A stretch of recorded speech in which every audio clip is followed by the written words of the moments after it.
afternoon. I'm delighted to be here today, and I'd like to thank Clavier House and Lumineer Studio for providing this event space and the AV services today. As a pianist born and raised in New York and trained in the Western classical music tradition, I never had occasion to delve into the field of piano music from my ancestral homeland, China. 3 years ago, in 2021, I moved to Shanghai, where I'm currently professor of piano at East China Normal University, and it was here that I really started to explore the history of piano music written by Chinese composers, which I'd like to share with you today. Given the prevalence of Chinese performers and students on today's Western classical piano music scene, it's easy to take their presence for granted and fail to recognize how new the concept of piano music in China actually is. The explosive popularity of Western classical piano music in China is a phenomenon of the 20th century, and despite frequent external social turbulence that threatened to stunt musical growth throughout this roughly 100-year period, there was quite a rapid maturation of the piano music genre as successive generations of composers learned and adopted the idiom of Western classical music as an alternative platform to presenting traditional elements of their own musical culture, the result of which is an attractive synthesis that is both universal and unique.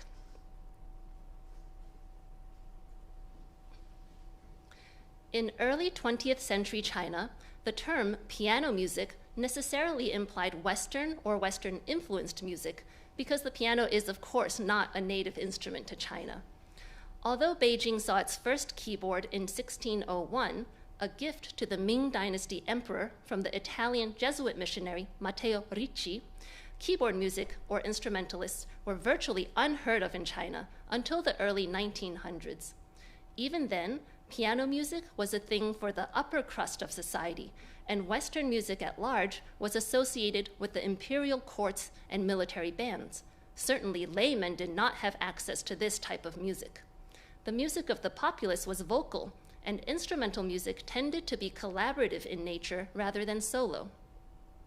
During the 19th century, under the ethnic minority Manchu-led Qing dynasty, China suffered repeated defeats and subsequent weakening of the nation through events like the Opium Wars and the signing of unequal treaties. By the turn of the 20th century, China, tired and humiliated by decades of war and defeat, was ready for a change. Many people started to view certain foreign elements as being superior to outdated traditions and able to bring about revival to the nation. Slowly, Western curriculums began to be incorporated into Chinese schools, music being among those subjects. A trickle of Chinese students began to leave the country during the first decade of the 1900s to study music abroad. Zhao Yuan-Ren was one of the early study abroad students. He first studied physics and mathematics at Cornell University and then earned a PhD in philosophy from Harvard University. A true Renaissance man, Zhao was incredibly versatile and gifted in many diverse fields. He is perhaps primarily remembered today for his contributions to modern Chinese linguistic studies, helping to create a system of romanization spelling of Chinese that was officially adopted by the nationalist government in 1928. As a musician, he composed the song How Can I Help Thinking of Her, 教我如何不想她, which became a pop hit in China in the 1930s. For the purposes of our discussion, he holds the distinction of being the first Chinese composer to publicly publish a piece of piano music. During his studies at Cornell and Harvard, Zhao took music elective courses. His own musical background prior to this seems to be limited to his father having taught him to play the Chinese reed flute by ear. In 1915, his composition March of Peace was published in Science, a journal that he co-founded during his studies at Cornell.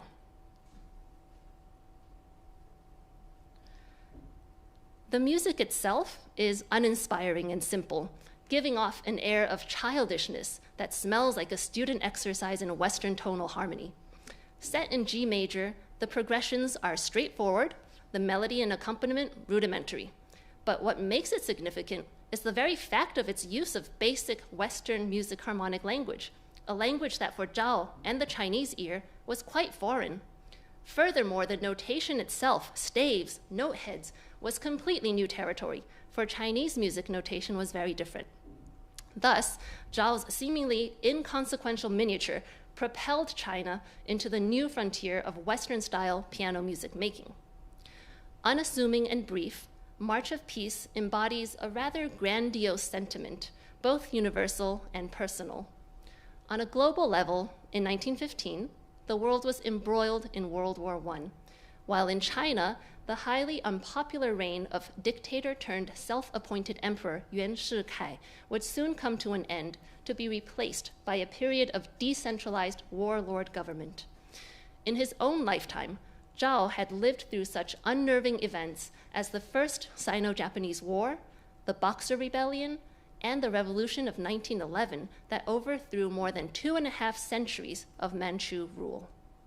It seems that Zhao uses his fledgling Western music language skills to voice a noble appeal for world peace on behalf of his homeland and all the world's citizens. Let's take a listen.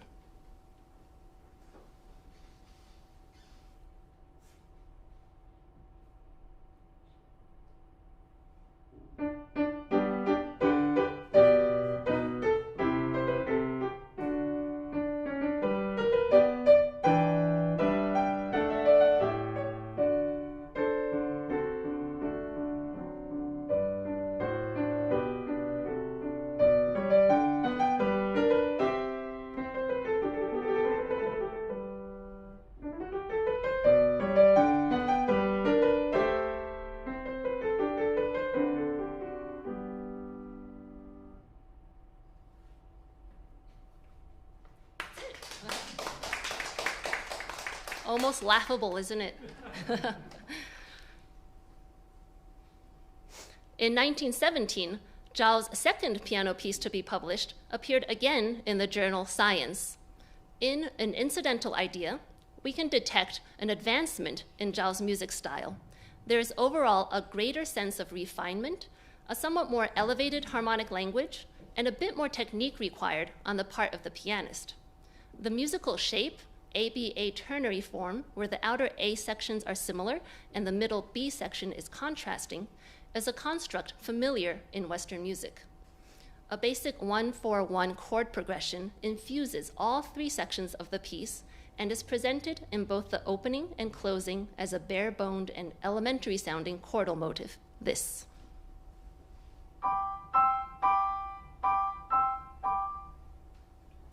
Details such as a deceptive cadence and modal mixture help add a splash of color and a dash of interest to the piece. So for instance, rather than hearing a more expected one, like tonic to dominant back to tonic chord progression, such as this,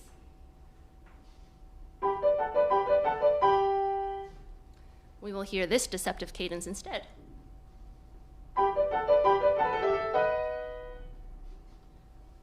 Modal mixture borrows chords from the parallel minor mode, so you get a mix of major and minor chords. For instance,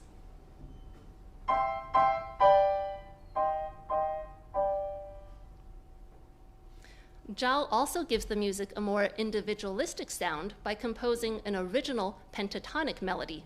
There can now be no doubt of the work's Chinese identity, graced with ornamental notes that mimic the inflections of a traditional instrument, perhaps the reed flute. This opening melody is played with the hands crossed, a stunt that was attractive for its visual novelty and requires a certain level of coordination to pull off well. While the piece is still undoubtedly student-sounding, it does bear the hallmarks of an upperclassman who has absorbed many teachings that he is now eager to try out.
In 1934, He Lüting was a student of a Russian pianist and composer Alexander Cherepnin at the Shanghai Conservatory.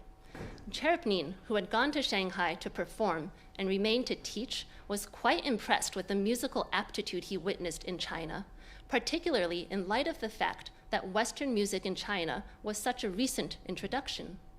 He expressed concern, however, that in their eagerness to absorb the Western style, Chinese students were losing their own musical voice. To encourage the development of a unique musical style, Cherepnin hosted a competition for piano compositions written in the Chinese style. He Lüting took the top 2 prizes with his Cowherd's Flute, arguably his most well-known piano work, and his Berceau. We're going to take a look at the second place piece, Berceau. In terms of compositional technique, things have certainly progressed from the early works of Zhao, though the piece is still quite basic. Having been trained as a pianist, He writes more pianistically, and the piece enjoys a more organic development. The Berceau uses mostly a 3-voice texture, requiring the performer to finely control voicing within one hand. As you can see in the right hand here, the melody is played mostly by the pinky and sometimes 4th finger, and so it must project and maintain a legato line over the inner voice accompaniment, also played by right hand other fingers, which need to sound not very clunky or protruding. Other Berceaux for the piano literature include those by Chopin, Liszt, and Balakirev, all of which are in the key of D flat major. In his Berceaux, He retains the tendency to use a flat key, in this case, A flat major, or more accurately, the A flat pentatonic system, which is these 5 notes.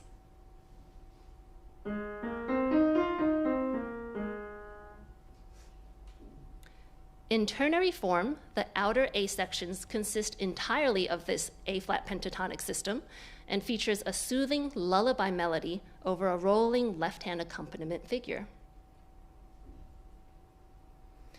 A somewhat more punctuated and agitated B section interrupts the calm of the lullaby and shifts the tonal palette to a minor-sounding mode.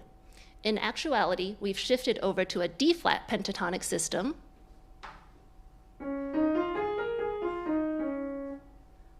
but centered around the key, the note B flat.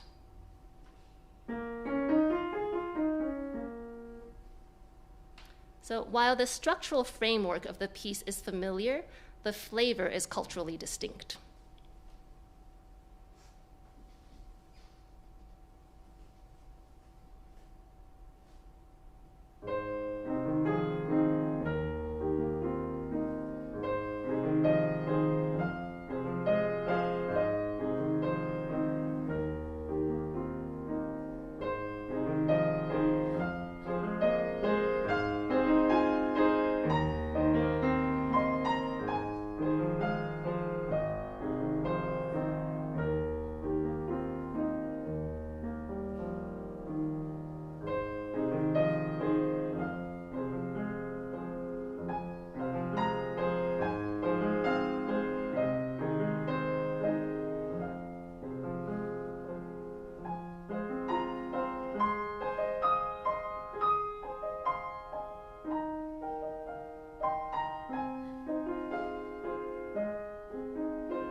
Born in Hong Kong, Chen Peixun completed advanced studies in music composition at Shanghai Conservatory of Music with 1 year abroad in London, where his teachers included a former pupil of German composer Paul Hindemith. Chen's years of study and apprenticeship took place during the turbulent years of the Second Sino-Japanese War and the ensuing Chinese Civil War. In 1949, the People's Republic of China was officially established under the leadership of Mao Zedong. A new era of comparative political stability ensued in the nascent years of the nation, allowing for artistic development to occur in a way that hadn't been possible during the preceding years of external and internal conflict. However, to be safe, creative works had to abide by the points made by Mao in his famous 1942 talks at the Yan'an Forum on Literature and Art. Principally, that music was for the benefit of the masses and should reflect the working class, and that art should ultimately serve politics, standing with the official party line.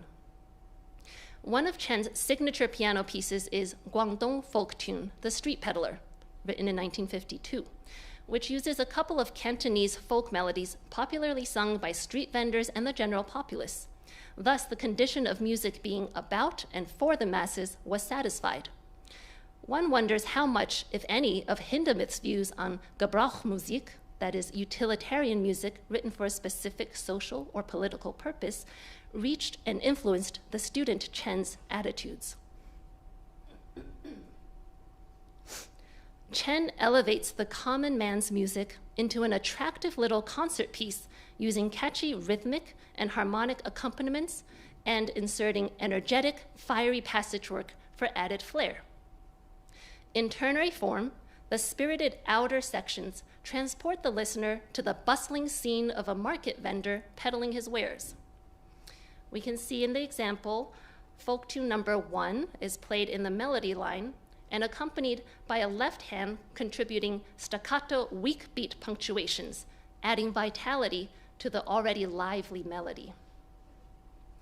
A poignantly lyrical middle section offers reprieve from the energy of the street scene.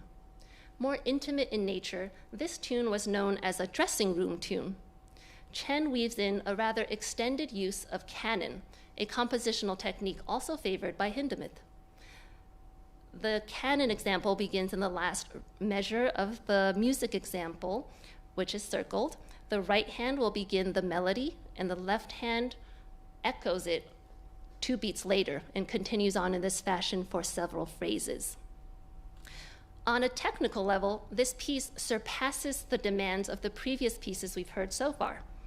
There's much more dexterity involved, quick shifts of character, and offbeat rhythmic emphases that require precision and control for satisfying execution.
From 1966 to 1976, the Cultural Revolution engulfed China, stripping it of the means and opportunity for any meaningful music making.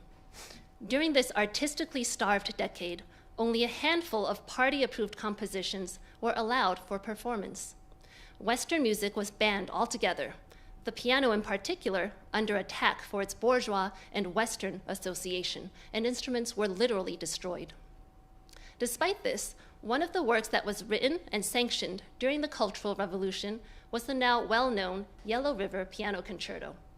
It was created by a team of musicians, one of the primary contributors being composer Chu Wanghua. Trained as a pianist in Beijing's Central Conservatory of Music in the 1950s and early 60s, Chu was denied admission to the composition department for advanced studies because of a politically inflammatory article his father had penned. Chu thus pursued his passion for composition on his own while majoring in piano. Xinjiang Capriccio, written in 1978, was composed shortly after the end of the Cultural Revolution and continues in the vein of the Yellow River Concerto, virtuosic, full of bravura, and packing a definite wow factor. The difference is, given the time at which it was written, one has a sense that the composer is celebrating the return of musical freedom with abandonment, casting off the shackles of artistic repression and political correctness, writing in a flashy manner for virtuosity's sake, and choosing as its subject a place on the fringe associated with rugged, wild beauty. The Capriccio draws its source material from a song composed in 1977 titled Beautiful Peacock River, after the eponymous river in Xinjiang. Let's take a listen to the opening of the song.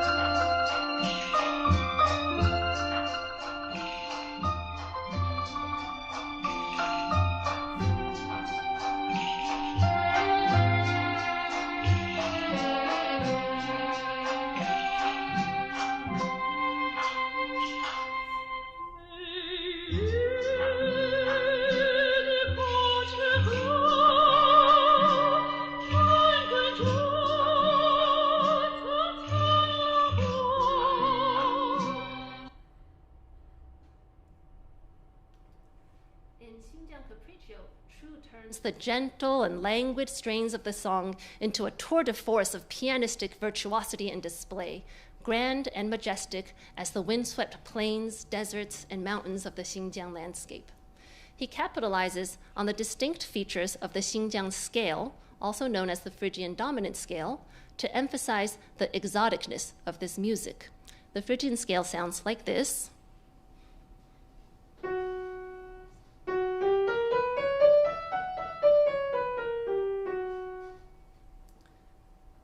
And we will hear frequent usages of the augmented second intervals, both melodically and harmonically, and descending tonic to dominant scalar lines. So these sounds.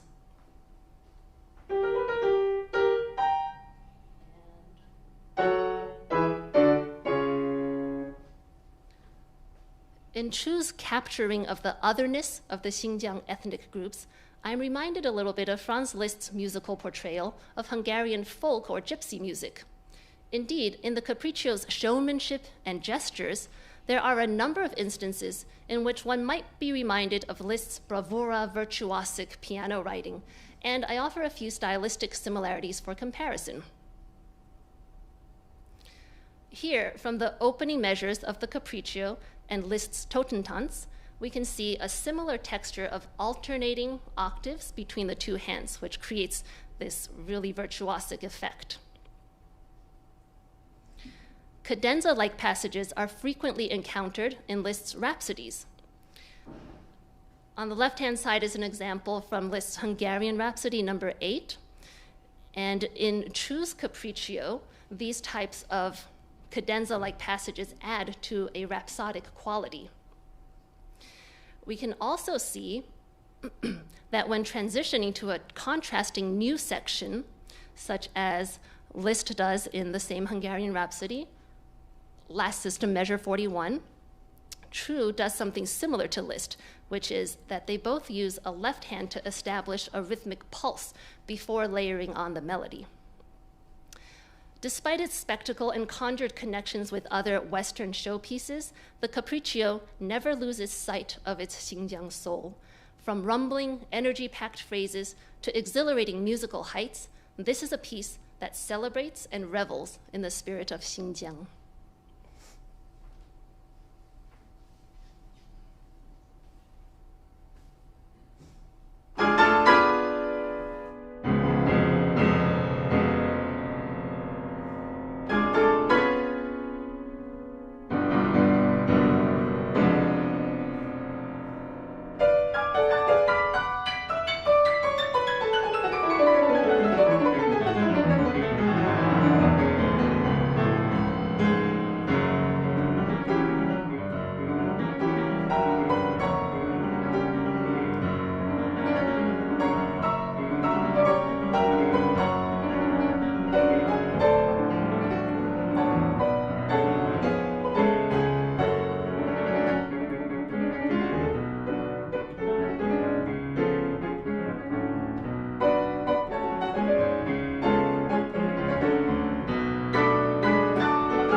Composer Ye Xiaogang is perhaps a more readily recognized composer on the international front, owing in part to his work Starry Sky being performed at the opening ceremony of the 2008 Beijing Olympics.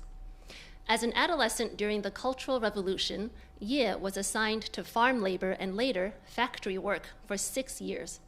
In 1978, Ye was among the first classes of composers admitted to Beijing's Central Conservatory of Music once it reopened after the Cultural Revolution. Following his studies there, he pursued graduate studies at the Eastman School of Music. Namu Tso, composed in 2006, was inspired by the composer's visit to Lake Namu, a sacred mountain lake in Tibet, holding special religious and spiritual significance for many Tibetans. Moved by the natural and spiritual beauty of the location, Ye wrote this piece, which would become the first in a series of pieces for various instrumentations, known as his set of 9 sacred lakes of Tibet. At first listen, this is the most dissonant sounding of the pieces we've heard so far. Atonality had generally been frowned upon for its decadence, elitism, and inaccessibility to the masses. With the gradual opening up of China in the Reform era, greater liberties were taken, and composers were keen to employ some of the more modern compositional techniques of Western composers. The harmonic language in this piece is quite removed from the more traditional, conservative Western consonant harmonies used by Ye's Chinese predecessors. In Namu Tso, the sense of dissonance is created by avoiding triadic harmonies as well as utilizing bitonality. Now, consonant-sounding chords are built from intervals of thirds, like this.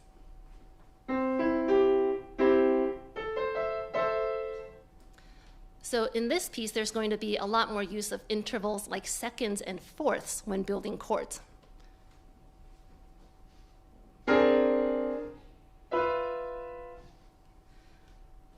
Bitonality refers to the occurrence of different modes or scales sounding simultaneously, which happens frequently in this piece. An example can be found at measure 49. Here, the right hand is primarily centered around a white note pentatonic scale, while the left hand is primarily centered around a black note pentatonic scale.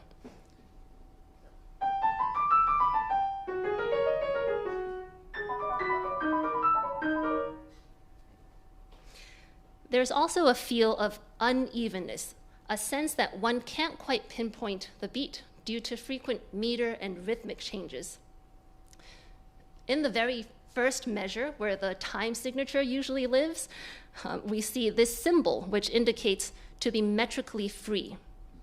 When the time signature does enter, it changes very frequently, and you can see they're not your common standard meters, right?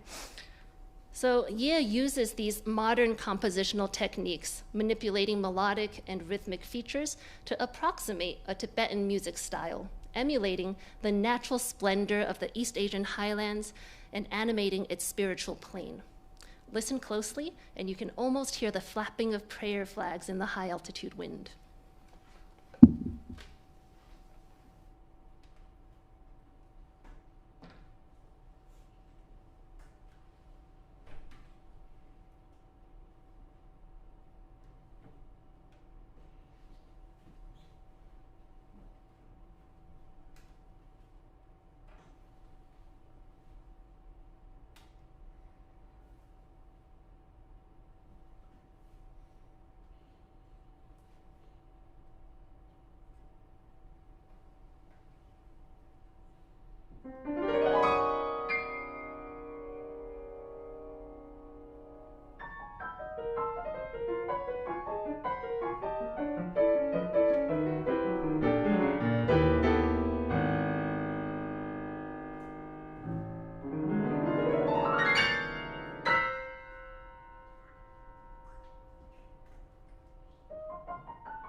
For the final piece in today's program, we hear from contemporary composer Yao Chen, who is the current director of the composition department at Central Conservatory of Music in Beijing.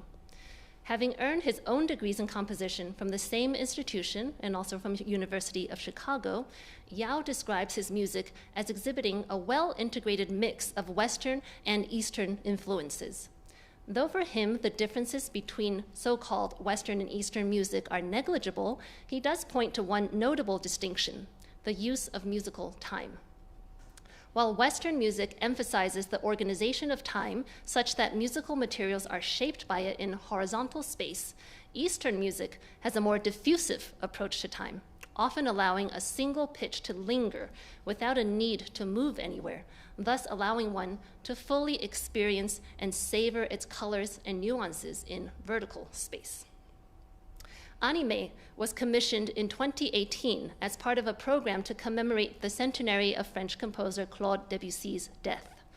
Whereas we have seen how Chinese composers packaged Eastern music characteristics in Western garb, here we have the reverse, starting with a Western model and assimilating it into Yao's compositional voice. Yao takes inspiration from Debussy's Sonata for Cello and Piano, one of the final pieces that Debussy composed, written in 1915, during the throes of World War I, and while the composer was himself battling terminal cancer. Debussy's work was an homage to the French Baroque tradition he favored, while his harmonic language was a continued foray into his brand of modernism. Along the way, a programmatic element became attached to the work, although Debussy repudiated this connection, which is the association with Pierrot, the lovesick and sad clown character from the Italian Commedia dell'arte. The title of the work, Anime, draws from the tempo marking in the final movement of Debussy's sonata. A prominent rhythmic motive from this movement, played by the cello, and which, incidentally, features a pentatonic scale, infuses the outer sections of Yao's Anime. We'll listen to the opening of the last movement of the cello sonata, and in particular, we're going to listen for the rhythmic motive first played by the cello in measure 15, blocked in yellow, and then picked up by the piano 2 measures later.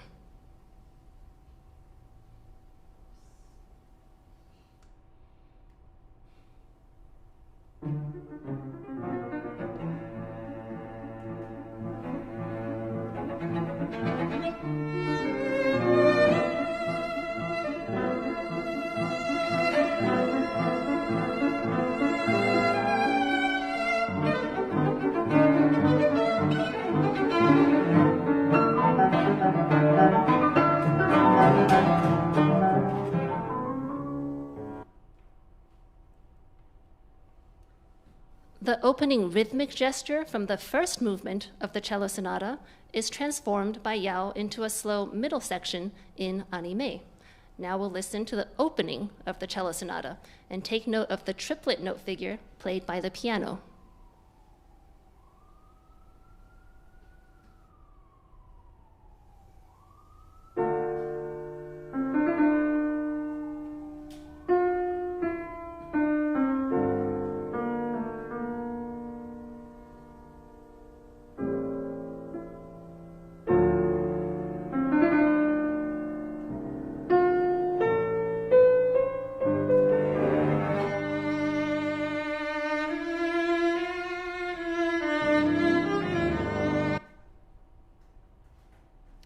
Yao builds upon the moods and themes of Debussy's sonata to develop his Anime. The fraught energy of the outer sections in Anime builds in momentum towards a frenetic climax of mechanical repetition, an almost manic and crazed expression of trying to escape or break free, while also hinting at an association with another Pierrot, the moonstruck Pierrot of Arnold Schoenberg fame. The middle section of Anime takes on a tone of wistful lament, a eulogy for that which is no longer, and at the same time, an almost peaceful Taoist acceptance of that reality.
Thank you.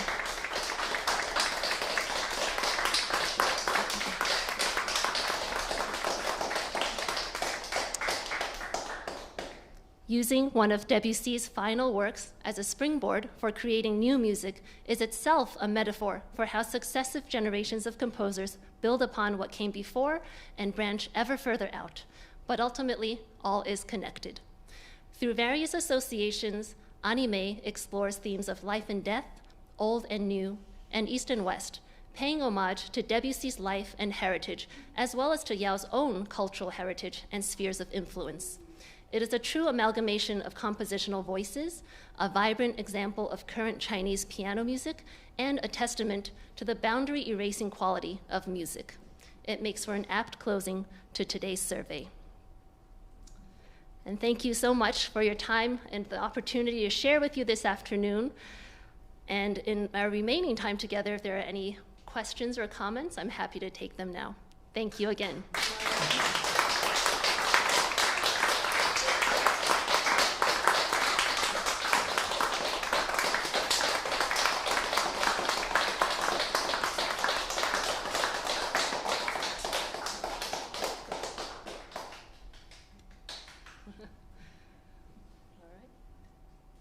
Question, yes, please. You're a teacher, piano teacher? Yes, I am, yes. And no, because you make how they started piano in China and the evolution of the China piano until today. Yes, Yeah, I wasn't that familiar with it myself until I moved to China 3 years ago, so I'm also still learning, but there's a lot to be explored, so, You must have studied, yeah. Know how the piano history from China went up and down when Right, the Mao Zedong yes, exactly. and also up and again. And then came back up, yes. Yeah, so yes, please. Yeah, I was grew up in China. Uh-huh, A lot great. of experience with Chinese music. Yeah, okay. And our family loves music.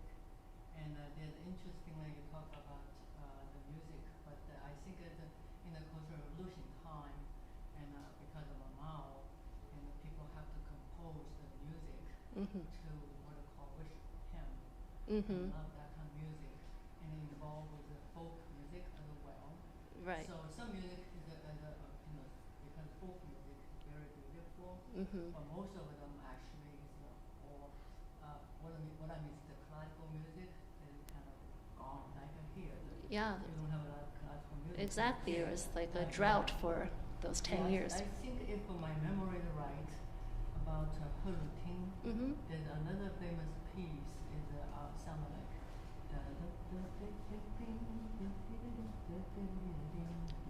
very famous that kind of a short notes Yes, kind yeah. of fast movement. The tune is familiar. I'm not sure if he's the Yeah, composer, that's but all worship for Mao's music. So we kind of grew up with that, yeah, sure, Yeah. I understand. But definitely the Yellow River cantata is really, really kind of the best of the best. Back then, despite all the music was to Mao. So if you have a chance, can present that music, that would be the Sure. piano part would be really Yes, I look forward to doing that for my next okay. presentation. Yes, great. Thank you for sharing your insights. Yeah. Yes, please. You made you alluded to the Phrygian scale, but it sounded like you played a harmonic scale. I know Yeah. the Phrygian scale is a flat second, third, sixth, and seventh. Yeah, it's actually a But this Phrygian was- dominant scale. It's more of a jazz scale. But let me play it one more time. So Sound it's more this. like- So it starts with what sounds a little bit like the ending of the harmonic minor scale, but here it starts with that augmented second interval here, and the first four notes, and then has Yeah. that. Like, Yeah, it's kind of a mix of the two. Yeah, Okay, Yeah. thank you. sure. Okay. All right. Well, thank you again so much for your time. Oh, yes. Where is East China Normal University? It's in Shanghai, in the Minhang district. Yeah. So, Come visit if you're ever there. So you're teaching there all year round or most Yes. of the time? Yes, I'm there during the academic year. But your English is like you were born here. Oh, I was born here. I was born and grew up in the States, so I only moved to China 3 years ago. And how do you like? Oh, we can talk more. It's very convenient, but yes, I'm adapting. Yeah. Yeah. Thank you. Thank you. Thank you.